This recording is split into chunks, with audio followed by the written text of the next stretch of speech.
the vault, high atop the pastoral center of the Diocese of Camden, you're listening to Talking Catholic. Hi, everyone, and welcome to another edition of Talking Catholic. I'm Jen Morrow, and with me today is Mike Walsh. Hey, Mike. Hey, Jen. Annoyingly, we're on Zoom today, but it's for a good reason, because we're pulling in fun people from all over South Jersey. I'm assuming they're all in South Jersey. I'm actually not sure where they are right now. I'm excited. We have a lot of people on today, too. We do, but not so many that it'll cause problems for our listeners. But they are lovely people, because we have like 3 seminarians on, and the Catholics love the soon-to-be baby priests. They're like it's like seeing a puppy. So they get to listen to puppies today. It's nice. When we have them on, when we introduce everybody, I'm going to ask them if they like being called baby priests. Well, they're not baby priests yet, so they don't get a choice. But you could ask the other 2 older, more seasoned priests that were on how they felt about being called baby priests. Okay, I'm going to ask them that. So what's going on? What are we doing? What do we have going on the next week? It's actually kind of a busy week. Speaking of seminarians, when this comes out, we'll have just announced a new seminarian, as a matter of fact, in the Diocese of Camden. That's very exciting. Can't talk about who he is yet because he hasn't been announced, but I did get a chance to meet him by accident. Seems like a lovely guy. Very excited about him joining the fold. So that's nice. Then, let's see, the Monday this comes out, we have, at least on our podcast feed anyway, we will have the weddings of the seas in many of our communities, along with the Vigil Feast of the Assumption on Monday. And the blessing of the Delaware River. Don't forget that. I believe we count that as a wedding of a sea. No, I know, but it's called something different. It's exciting. It's fun. It's fun, but this. Well, no, I just realized why it's probably different is because the wedding of the sea is a traditionally Italian event in a lot of seafaring towns. But of course, our one Irish town had to take it that's on a river and call it something else. So I'm very happy about that. I am too. It should be fun. So if anybody's in Gloucester, did I say it right? Gloucester City? Gloucester City. It's only been 2 years. Remember when I first came here and I was calling it Gloucester? You're like, it's not Massachusetts.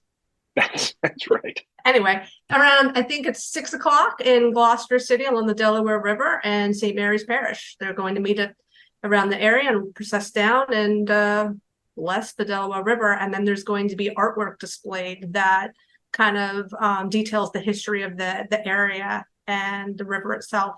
So it should be fun. And actually, next month, as a matter of fact, since you mentioned that, I believe on September 17th, St. Mary's in Gloucester is celebrating its 175th anniversary. Yeah. It predates the diocese by almost 100 years. But it is very exciting for them. And you'll be there, right? You're going to be there taking photos? I will be there taking photos. Listeners, if you want to meet Mike Walsh in person and get autographs, he will be at the 175th anniversary. Or more likely, if you would like to register a complaint, feel free to run into me there. But you'll also run into me at the Wedding of the Sea in Wildwood on Monday night, and the Wedding of the Sea in Atlantic City on Tuesday at noon. As a matter of fact, for the Feast of the Assumption Masses and then the following Wedding of the Sea. And so the it's a Atlantic blast. City is somewhere different this year, right, Mike? Yes, it's at the Hard Rock Casino, which I had an opportunity to tour about 2 weeks ago, and I think that venue is going to work out just right for us. It's close enough to the beach that it's easy to process from the theater there out to the shoreline, and a lot of fun and tons of great food. I had to walk through their food court 3 or 4 times, and the gelato stand almost got me the last time. It will get me on Tuesday. I assure you of that. They also have I forget what the name of the place is called all of a sudden. What's that? A famous Atlantic City sandwich shop, Jen? Oh my goodness! You mean the one where like Frank Sinatra and Dean Martin? Yeah, that one. Well, I didn't realize that the Hard Rock has a second venue there. That's wow. It's awesome. Oh, and make sure when you go down to Wildwood on Monday, you hit all the Piro's establishments. There's a lot of Piro's places down there, and they're connected to one of our seminarians, so we got to make sure we're also frequenting them. Oh, White House subs. White House subs. Thank you, Father Adam. Thank you. Our guests are sending subliminal messages.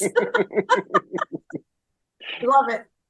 So, wait, really quick. I just want to say, anybody who checks out our diocesan social media, we'll have our young people in Atlantic City next week for summer, or this week for Summer in the City, which is about 20 young people from around the diocese who spend time together in prayer and social service projects. I know they'll be helping out at Catholic Charities and doing some cemetery cleanup and helping a farm pick vegetables. So we'll be posting photos and some snippets of information. So keep our in prayer.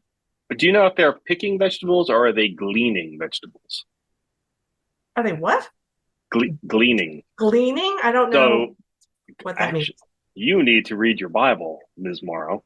Gleaning is actually a religious practice where, as I recall, farmers allow people to go into the fields to be able to pick for the community's benefit. So when Summer in the City folks do that, it's actually part of the gleaning process where they can go and then that food is given over to food banks. It's almost like an in-kind donation, but it's biblical. It's actually in the Bible. Or more likely, someone told me it's in the Bible and I'm just going with it. Thank you. I'm glad you called yourself out. No problem. Ask our guests these questions. Talking about guests, should we get to it?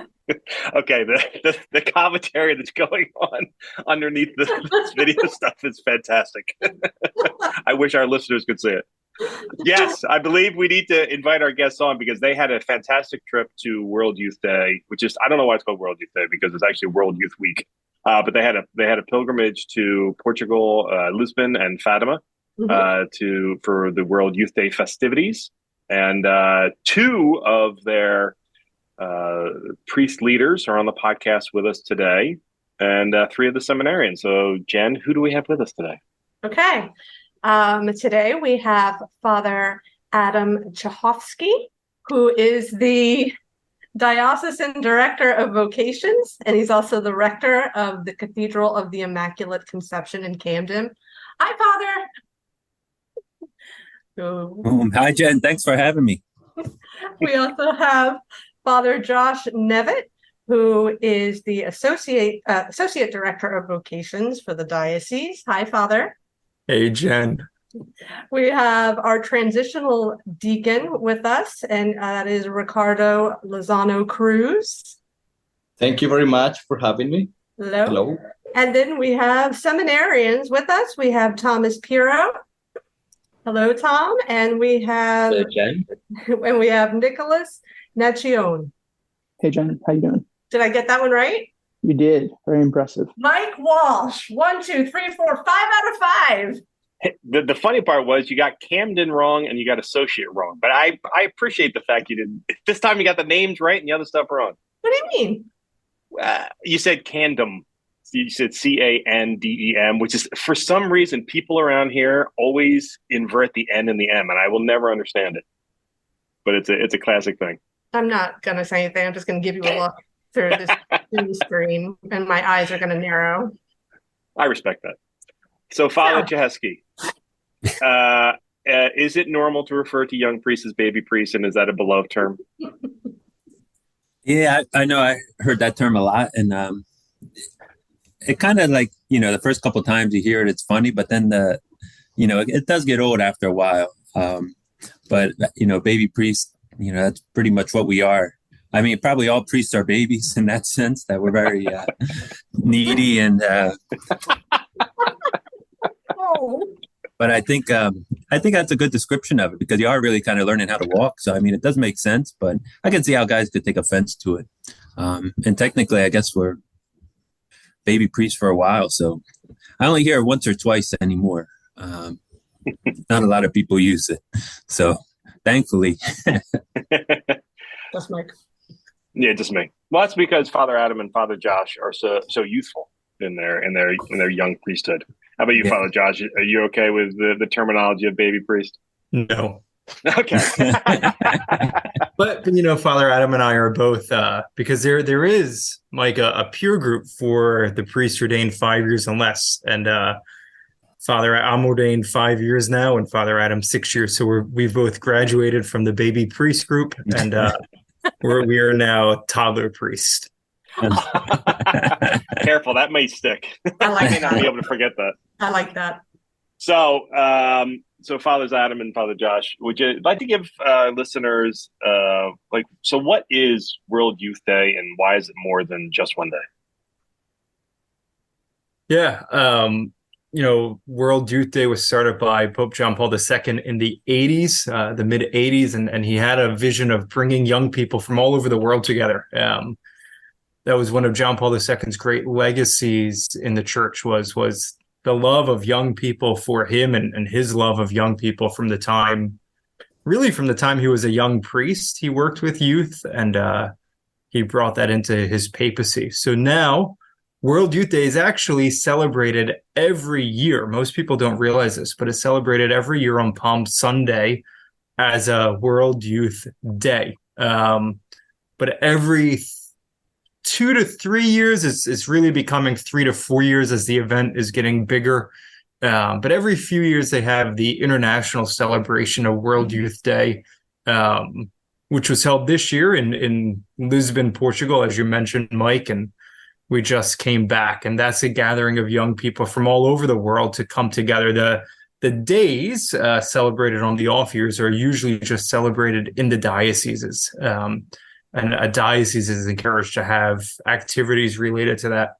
But the last few ones, 2023 in Lisbon, and that had been postponed a year because of the COVID pandemic. 2019 was in Panama. 2016 in Krakow, and Father Adam and I were both there when we were seminarians. And before that, I think it was in Rio de Janeiro in 2013. And those are the ones Pope Francis has attended, the international celebrations the Pope always attends. So we were there with about 1.5 million Catholics and the Pope himself. That was it. I was going to say, who else? How many were in the group that went from the Diocese of Camden, and did you meet up with some other dioceses from the state? Father Adam. So there was about 20 of us all together in the group. So we had 8 seminarians. Father Josh, Father Ed Frio came along with us, and that left about 9 other lay young people from both Camden and Trenton. So it was a combined effort. So we had people from both of those dioceses. And then the place where we stayed was actually housing a lot of pilgrims from the United States as well. So there was a huge group from the Archdiocese of Philadelphia. So we saw some familiar faces there too with Matt Davis and Father Steve DeLacy. We saw people from Texas that were there. There was a high school seminary actually from Wisconsin that was there. So it was just a great mix in the hotel. And then while you're out in World Youth Day, we were laughing because Father Josh was running into somebody he knew almost every couple minutes. There was a new classmate or somebody that he had known. And the same for me was running into like people I haven't seen in years. And then we meet in Portugal. So it was just a great experience in that sense where we ran into people just without even knowing that they were there. It's just really coincidence that we happened to run into all these people. So it was just a great mix, I think, from the United States itself, so that we were able to see a lot of old friends, but also make a lot of new friends too in the process.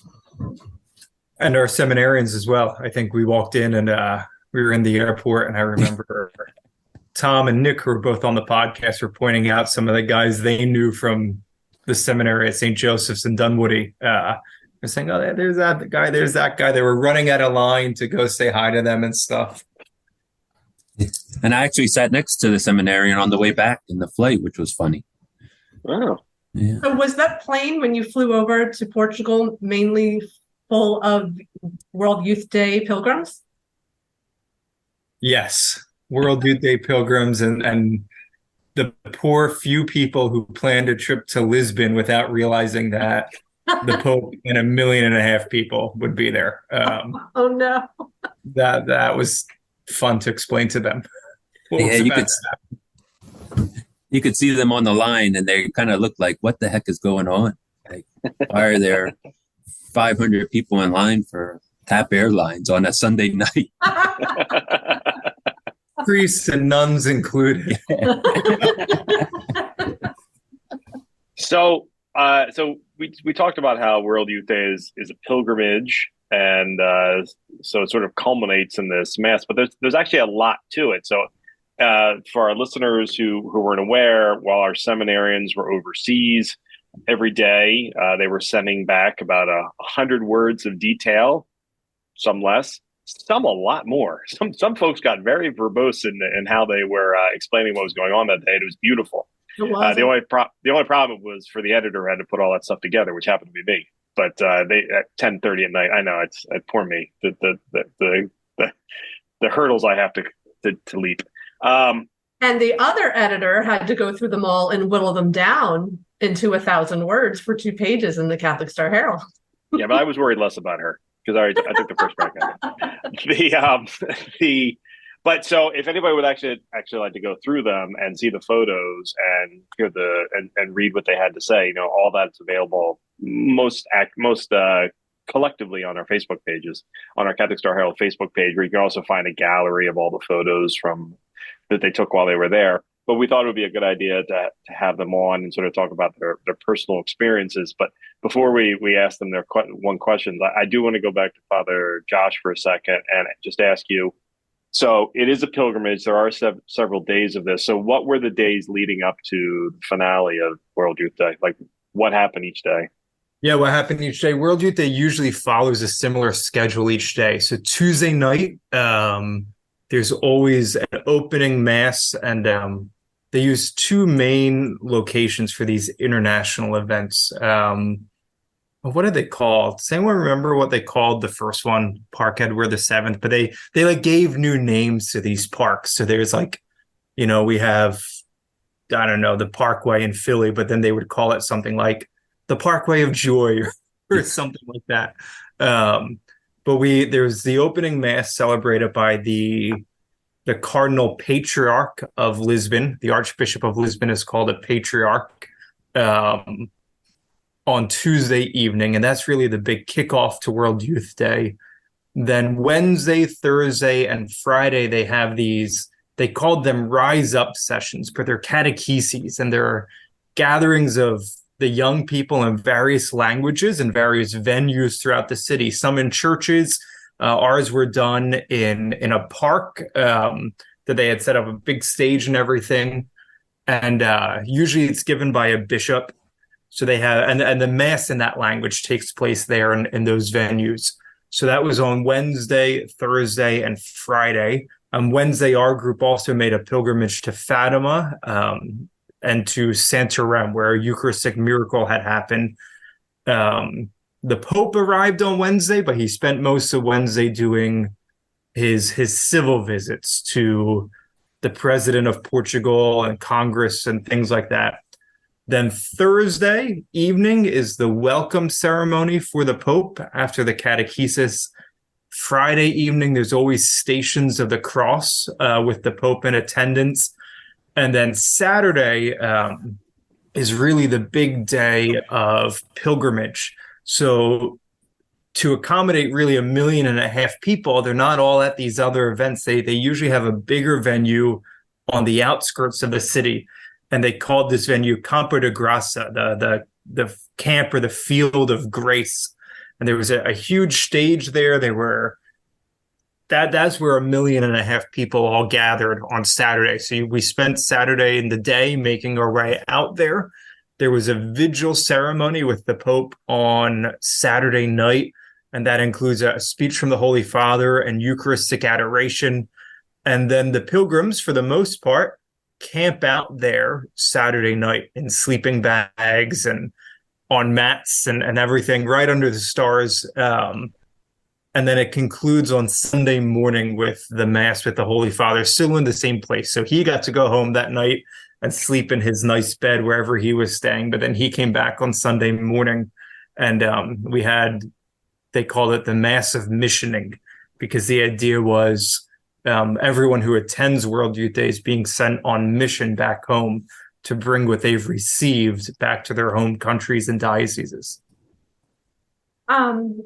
I don't, whoever wants to answer this one. I was really curious in the photos from when you were camping out. It looks like people were like building trenches or something. Can somebody explain what that was about? Like, I was wondering what was going on there. When we not built our camp, but when we found our place to camp, we were only probably about 50 feet away from water stations, and they had water stations kind of sporadic throughout the city of Lisbon, where you could get your water bottle filled up and you could drink it, because it was very hot in a lot of the days, and we're in the middle of the sun. But in this big camp, you're in these open fields, so it's just the sun is kind of baking down on you. But they had made all these kind of water stations for each of the sections that we were in, and this water section near us was probably about 50 feet from us, so it wasn't too far. But when people, especially certain Europeans, were going through there, they don't always turn the water off after using it, so they're just letting it run, so it's pooling up, and then it started to get into it was a dirt field, so everything was turning to mud. There was no drains under these water stations. Oh, okay. Yeah. And so everything just builds up, and eventually it starts to creep into where the people are supposed to be. And with, the expected crowd, they need every inch of that place. So I think they were French scouts that came over, because I wasn't there when it happened, but I heard about it. And then I seen the pictures, but these French scouts came over and dug these trenches to keep the water from going any farther. And then they also took over the water station to make sure that nobody was just letting the water run. So that made the water line a lot faster and made things a lot smoother in that section. Yeah, it was really, it was honestly beautiful in a way, because you would think with 1.5 million people coming together, there would be fights and arguments, and people would be yelling at each other, and that was not the case. And in this case, these scouts saw that there was a need, that the ground was being flooded, people couldn't camp there, and that someone needed to organize this line a little bit, and they just stepped up and did it. No one asked them to do it. They weren't getting any recognition for doing it. They weren't official volunteers with World Youth Day. They just saw a need and filled it without being asked. And that was really a beautiful moment for me of World Youth Day, to see humanity coming together. Yeah. When you all were out there that night, like I said, looking at some of the pictures, were you overwhelmed, just looking out and seeing hundreds of thousands of like-minded Catholic Christians there for the same reason? Maybe Nick or Tom, one of you could answer that. Yeah, sure. When during adoration, there was that moment of silence when we were before the Blessed Sacrament, and we were like probably well over a mile away, but nonetheless, we were still participating. And I remember trying to get a picture. It was my day to take pictures. I tried to get a picture of 2 of our seminarians, and all you see are just this crowd, this ocean of young people behind them doing exactly what we're doing. We're all kneeling on this dirt field before the Blessed Sacrament, who's, like I said, far, far away. We're looking, everything we see is through a screen, really. But just like seeing that, the amount was just truly incredible. Like, it was definitely probably the biggest group I've ever been with, like 1.5 million people. So that was very overwhelming, like looking at that. Deacon Ricardo, before you even left, I'm curious, like, what did you expect that the pilgrimage to World Youth Day was going to be like? And then did it actually meet those expectations, or was it something else? Or Thank you. So actually, this was my first time in World Youth Day. I've heard many beautiful things before in the past. I saw this the big crowds on TV. And certainly, I on myself, I was saying, maybe this is going to be crowded. And but I was really overwhelmed and very inspired by seeing all these, people from all over the world, all of them going to Mass. and all of them kneeling before the Holy Sacrament, the Blessed Sacrament, praying the Rosary, going together as one family. And this is where I was able to see the faith of the one church. The Catholic Church is one. And I was able to see the oneness of our church, the beauty of our church, but also the diversity of our church. So I was really grateful, really inspired to see this. And I was able to see how these expectations, even though a little bit immature to some extent, because I didn't know the reality of this event, they came to be shaped in a beautiful way by the reality of the faith of all these people coming together and praying as one family and with the young spirit. So it was really impressive to me, and I really look forward to maybe going back, in the future again, and to share our faith and to be able to be an instrument for others. And Nick, pilgrimages. I've only ever been on. Well, I've been on a few pilgrimages, but I've only ever been on one international pilgrimage, and it can be, particularly when it's with a lot of people, there can be a lot of. It could be sometimes more like work than a spiritually nourishing event. Did you find that having to move around so much took away from the event, or was that something that's kind of like added to it because you were kind of like, you kind of had to be driven for whatever you were going to get out of the pilgrimage? I mean, it was definitely kind of challenging moving to the different places. I remember going into opening mass, not really knowing what to expect. That was the first kind of gathering of everybody. We were like shoulder to shoulder, like sardines, trying to get through one little security checkpoint. So that type of stuff, and that happened multiple times. Every time you went in and out, big crowd like that, was very overwhelming, especially for someone like me that doesn't like crowds. I don't do well with crowds. So it was very overwhelming. So in those moments, you're like not at all focused on spirituality or any aspect of positivity. And then you get to the event and the mass starts, and going through what you went through to get there almost makes that more meaningful. And definitely, I do think that added to the experience and nourishment spiritually that we got out of it. And I mean, that's kind of the point of a pilgrimage in my mind.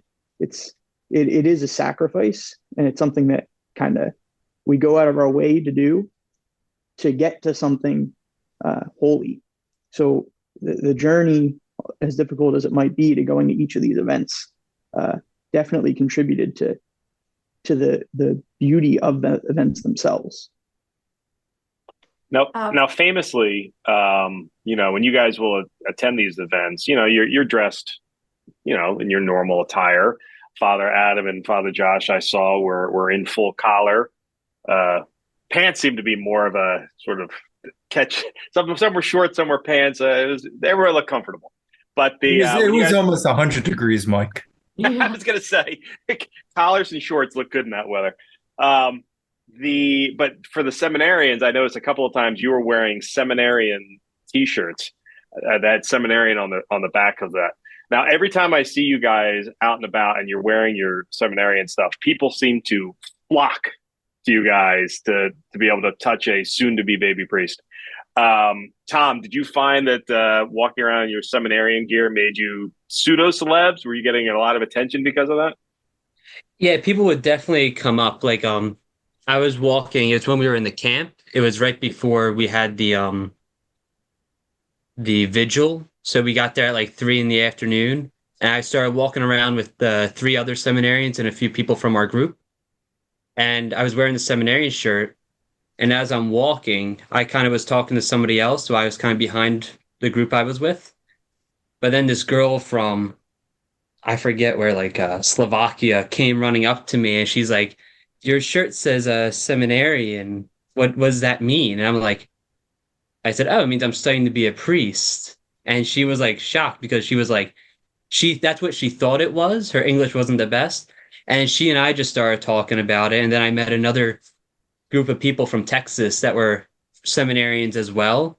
They were all college seminarians. So I was connecting with them. We were talking. But even like people from like Ireland, Australia, they were very much like attracted to that, and they were talking to us, asking us questions, and it's always that question that's like, what made you want to become a priest? You know, like they always are fascinated with that answer. And I always tell them, like, I have nothing special. It's entered out of high school. I have no big conversion story. I don't have, but nonetheless, they're always fascinated with it just because of how unique the call to the priesthood is. I think that's one of the great things about World Youth Day, and the fact that you identified yourself as seminarians, is that other people who had questions that are young, who maybe they feel called, or maybe they just have questions in general, could openly talk to you, and in a safe space. I'm that's all. I just think that'd be great. Like if I was a young person discerning or not, I would have a million questions. I have a million questions now. I just don't ask them. So, one of the things that the Father Adam and Father Josh were talking about was I think catechesis sessions that you attended every day. Deacon Ricardo, what was one of the catechetical sessions that stood out for you? Okay, I would say that the whole event itself was a catechetical session to me, to see all these crowds, but a very special image that I bring with me in my heart is seeing all these people going to confession. So there were like a kind of I don't know how to describe it, like wood tents built by prisoners in one of the places of the city where people were able to go for confession. And there were plenty of priests here in confessions, and that was really, really powerful. And you were able to see the power, of the sacrament, and the faith that people have, and the need for forgiveness that we all have in our hearts. So that was a catechetical session for me, because God willing, in the future, hopefully, I'll be able to hear confessions, and that's something I am looking forward to, and I really want to embrace that ministry with love, self-giving, passion, and patience too. It's not easy, but it's a beautiful ministry. So that was really powerful. And another event I was able to attend was an actor. His name was Jonathan. And the movie he recorded was, Father Joshua, maybe you can help me with that. It was Jonathan Rumi who plays Jesus in The Chosen. Oh, wow. So he was really able to engage the crowds in a catechetical session in a very powerful way, because he showed himself as he is, a human, simple being. And this was a famous guy prompting the crowds to go to confession, to go to Mass, to pray in a very simple way. And I think that's what we need. We need simplicity, but we also need the truth, in our lives. And that was a really powerful experience for me too, as I was able to engage the catechetical sessions in this event. Deacon Ricardo, I have to imagine this was doubly enjoyable for you, because you were also able to serve at the masses several times. I have to imagine that's a great experience for someone in the transitional diaconate to be a part of something so huge. Yes, the most powerful moment. I mean, every Eucharist is a very special moment for us. But a very powerful moment for me was being able to serve as a deacon at the Holy Trinity Church or Sanctuary in Fatima. That was like a wow. When I was behind the altar, I felt very small. Who am I to do this? Who am I to be here? And to see all this massive crowd, of people eager, longing for the Eucharist, longing for Jesus, waiting for Jesus to come to them through the Holy Eucharist. That was really powerful. That was really beautiful. And that was also my opportunity to consecrate myself to the Virgin Mary, to be able to say, I can do this by myself. There is always a need for God's grace and God's redemption and his assistance in this difficult journey, beautiful journey also. And Father Adam and Father Josh, I have to imagine, is it still a big deal for you guys to be able to celebrate during these massive masses for, with so many people around you? I mean, is that a fun thing to do, to be at one of these? Yeah, it is. It is. I mean, so Father Adam speaks Spanish. I know Italian. Most of the big masses were in Portuguese, so we had to brush up on that language a little bit. Similar to the languages we speak, but it's interesting when you bring all of these priests together, from all over the world. And we were sitting there. We met priests and vocations work from all around the world. I think there was, Father Adam, you met that vocations director from Africa, right? Yes, one of the English masses. And, to come together and to be with priests and see that we're all in it together. There was one point where I was seated next to a priest at one of the English masses at the catechetical sessions. And we got chatting, and all of a sudden he said, "Oh, you're from the Diocese of Camden?" I said, "Yeah." He said, "I'm from New York. I know you're a bishop, Bishop Sullivan." I said, "Well, I live with Bishop Sullivan." So we were taking selfies, and I was sending it back to the bishop. But to come together that way, that's just as beautiful. I think they said there were 10,000 priests present there. Wow. 10,000 priests, and I'm not the best at math, but I think that's something like if you did 10,000 priests into 1.5 million people, that's still a big ratio, Yeah, and very comforting that there were so many priests there, and as for that matter, so many women religious. You guys ran into a couple of our friends from the CFRs in two different cases. One with the Irish group, right? You ran into Sister Agnes, right? And then you ran into Sister Chiara as well, right? What group was she with? Sister Chiara was with the group from she's in England now. Okay. And so the CFRs have a movement called Youth 2000, and they brought some of the young people from that group.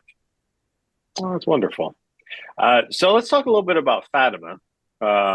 Jen, I forget. Have you been to Fatima? Did you tell me you've been to Fatima? Yes. Yes, you've been to Fatima. I have not been to Fatima because I've also never been to Portugal. Nick, what was that like? I mean, that's one of those places that Catholics oftentimes have a strong devotion to Our Lady, and certainly her apparition in Fatima is one of the more famous ones. I'm curious, was the pilgrimage there? Was that something that touched your heart as well? Yeah, I mean, I think that day before the pilgrimage, I think that's what everybody was kind of really looking forward to. Fatima was definitely a highlight of the pilgrimage. And when we got there, that's the day Deacon Ricardo was just referencing to when he at Holy Trinity Basilica.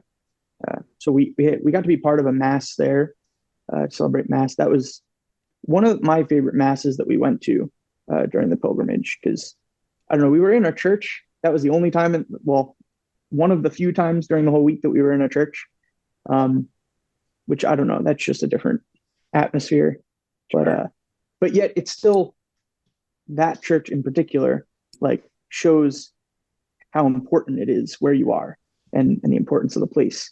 Because that church that we were in, Holy Trinity Basilica, was built specifically for pilgrims, because too many people were coming to Fatima, and the other church that was originally there couldn't hold them. So that's this massive basilica was made. So it was cool to be a part of that, like you said, this is probably one of the biggest pilgrimage sites for Catholics in the world, arguably. So just to be there, I don't know that I've even fully kind of decompressed and understood like the gravity of visiting, but it was definitely something that you could feel while you were there. Just the magnanimity of being there. How about you, Tom? What was Fatima like for you? I was very happy to be in Fatima, especially because growing up, my mom has a huge devotion to Our Lady of Fatima. So as a kid, we always watched like the 13th Day, Our Lady of Fatima from like the 50s, that movie. So being there was really awesome. And also because my first year of seminary was 2017. So that was the 100th anniversary of Fatima. So we had a lot of conferences about the apparitions. So being able to stand in the apparition chapel was very moving for me. You know, I remember it was after the big mass in the basilica that we all kind of split up, and I went right to the apparition chapel with another seminarian, just praying there and like trying to recognize like this is where Our Lady appeared to three children was beautiful. And also we did the Stations of the Cross in Fatima, which is outside the sanctuary. So, but the Stations of the Cross follows the route that the three shepherd children took from their small little village to the place of the apparition. So we were able to walk the very path that the three children walked. And that was really moving as well. Was your mother particularly thrilled with the fact that you got to go? Happy. She actually said, she's like, because I said, oh, we only did 1 day in Fatima. And she's like, what? The whole point of going? I said, you're trying to World Youth Day with the main point. She's like, yeah, but 1 day in Fatima. I said, well, oh, one day in, we'll go back. We'll go back. Fatima is still better than 0 days in Fatima. Exactly. So, you know. I should ask her, how many days have you been in Fatima? Good point. Yeah, don't say that to your mother. No, I would never say that. I won't get I'll say fed. that to your mother. So, Deacon Ricardo, how about you? What was the Fatima pilgrimage? How was it meaningful to you? Yes. First of all, the city was really peaceful. When you enter Fatima, you really feel it. It's a holy, sacred place.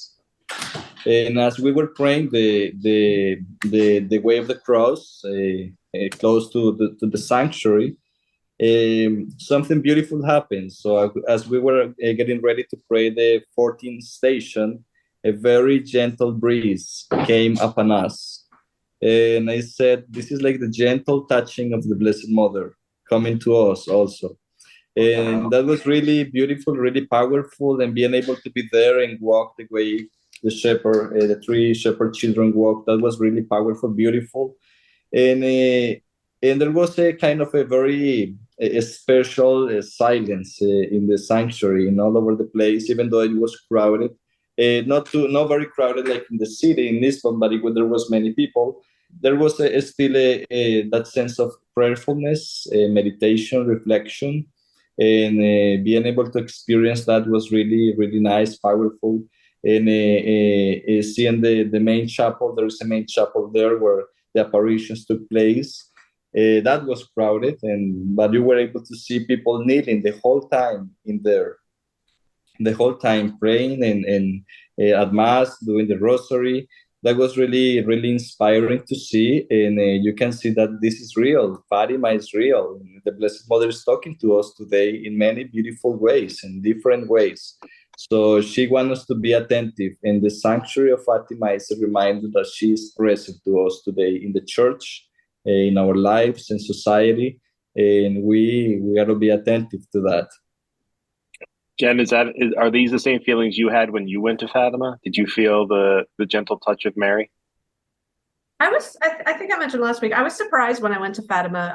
Fatima was the first like official shrine that I had been to.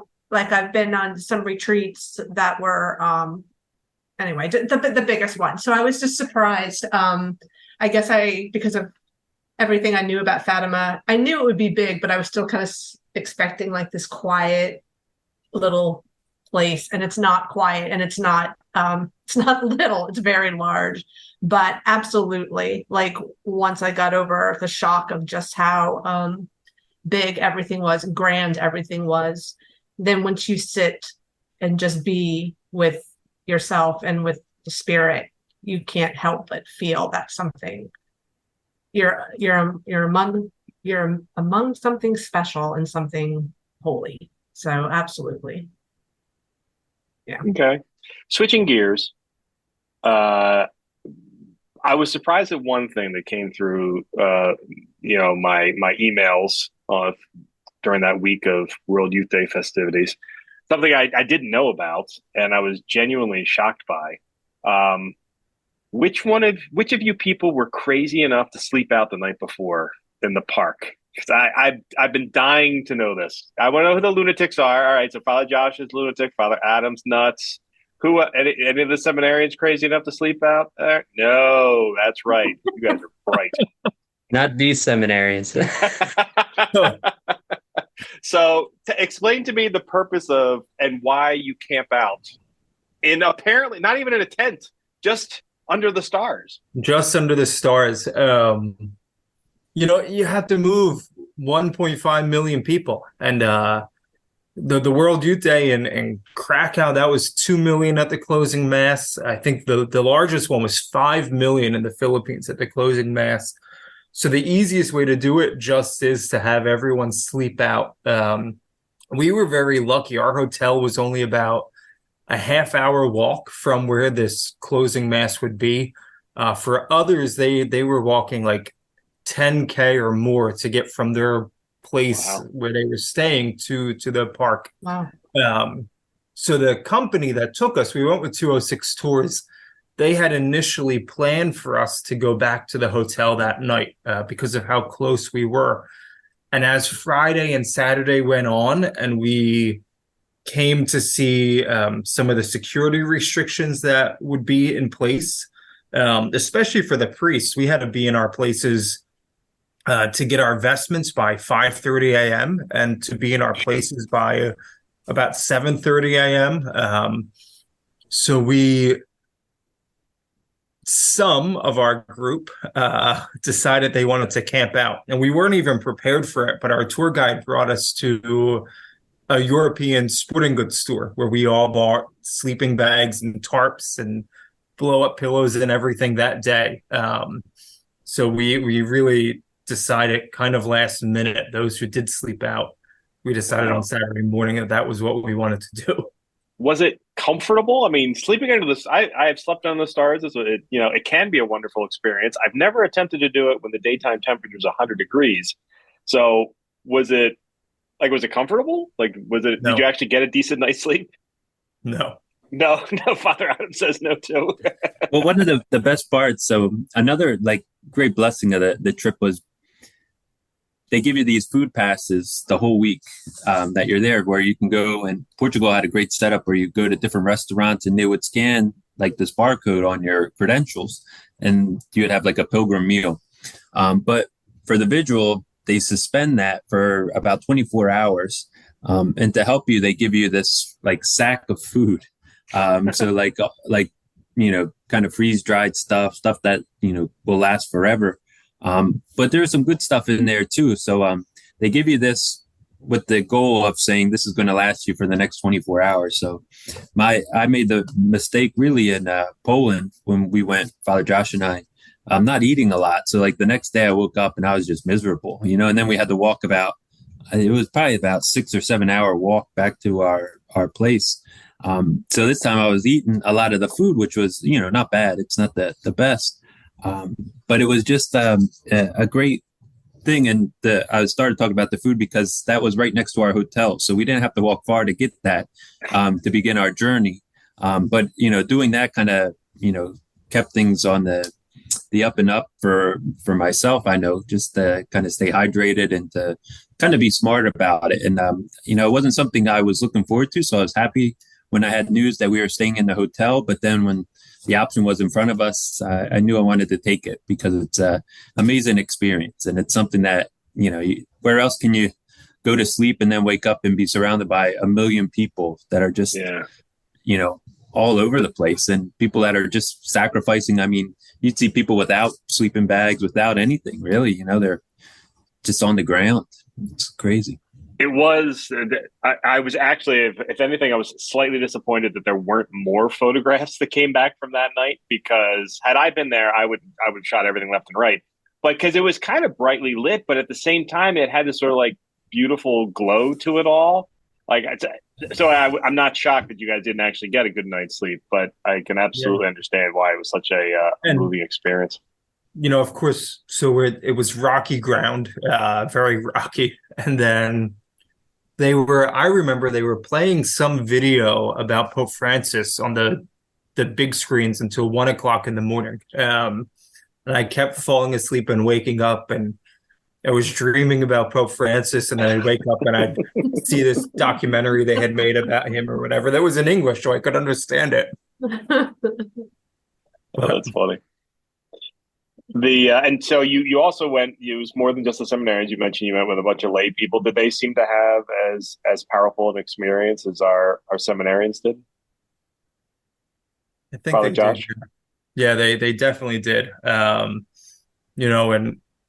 it was great getting to know them and chat with them, and seeing the ways they would ask the seminarians questions. And I think our seminarians served as an example of faith to them, both from our diocese and the Trenton diocese. There was one parish in the Trenton diocese that had 4 people from the same parish that went, and these 4 young adults were really leaders in their young adult community and wanted to go back and use this experience to grow their parish young adult group. So that it was very impactful. Tom, and do you think, and not us as of all of our seminarians, is this the kind of thing when you're God willing, when you're priest in the near future, will you encourage young people to go to World Youth Day? Yeah, I would definitely encourage it, especially if the parish had a school, like a high school or something like that. I'd be definitely something that people should experience, because you're gathered with everybody, your young people, the youth of the church. Throughout World Youth Day, you could hear the people saying a Spanish phrase translated as "we youth." This is the youth of, constantly chanting that whenever the Pope would come by and say the faith is alive. Mm-hmm. Despite what we may see, we may not be what we were 200 years ago, but nonetheless the faith is still alive, the ember is still burning, and I think World Youth Day is a chance to light up if they were to go. How about you, Nick? You're going to be encouraging young people to attend? With or without, definitely. I think with or without sleeping bags. Without, preferably. But no, we'll go buy them the day of, like we did, or like they did. But I definitely think events like this are very beneficial for the youth. A lot of the reasons that Tom just said, especially just it's an interesting dynamic that you're experiencing a witness as well as being a witness at the same time. Whenever you go on a trip like this and you're in a situation like that. So to me, that's a great opportunity for the youth of the church, like Tom said, just to recognize that they're not alone. And the church isn't gone, and that there is a place for them, and it's vibrant. Yeah. And like you said, there's that light over the Campo de Grassa. They are the light. We are the light. It's a great experience to be able to recognize that firsthand. And Deacon Ricardo? Yeah, I think it's an opportunity we have to experience at least once a life.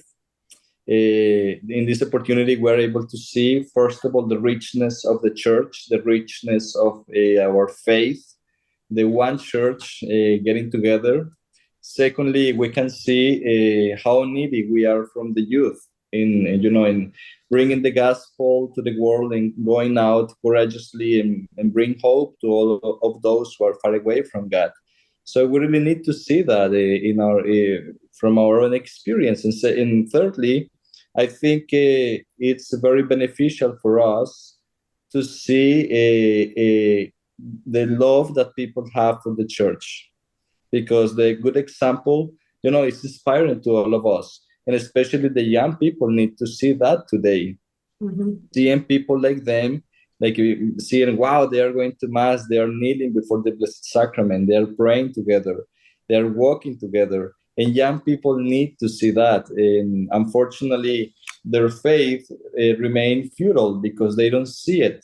And this is the place to see young people loving the church. And this is what we need to be inspired by in the future. So that brings a lot of hope and also gives us a sense of purpose, which is where we are heading towards in the future. We all are called to be holy. We are called to serve others, and we are called to be one with the Pope, with our bishops, with our priests. So there is a great sense of unity in this great event. We are one church. Everybody's welcome, and God, Jesus, is still present today. So I think it's a very helpful, great opportunity for us to strengthen our faith in so many beautiful ways. Deacon Ricardo, thank you very much. That was an excellent way to end the podcast. It was a great job. Thank you all for joining us. Thank you for all the work you did in sending back photographs and travel logs from your time there. And I can't wait to see which of you end up in South Korea in a couple of years for the next World Youth Day. So take it easy, everybody. Thank you very much. Thank you. Thanks, Mike. Thank you.